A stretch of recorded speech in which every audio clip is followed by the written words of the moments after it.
રાજકોટ અગ્નિકાંડ બાદ હવે કાર્યવાહી શરૂ 6 લોકો વિરુદ્ધ ફરિયાદ 2ની ધરપકડ ગુજરાત હાઈકોર્ટે લીધું સ્વયં સંજ્ઞાન કહ્યું આ માનવ સર્જિત આપત્તિ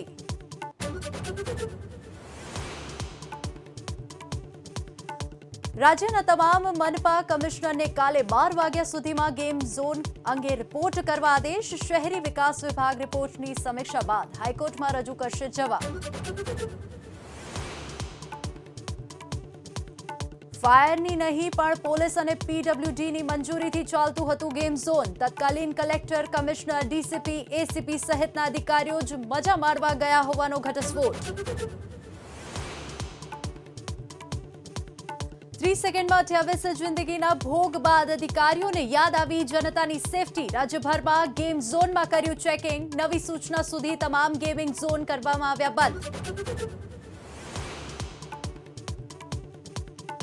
કોંગ્રેસ પ્રદેશ અધ્યક્ષ શક્તિસિંહ ગોહિલ સહિતના પ્રતિનિધિ મંડળે અગ્નિકાંડ સ્થળની કરી મુલાકાત સાંજે મૃતકોને અપાશે શ્રદ્ધાંજલિ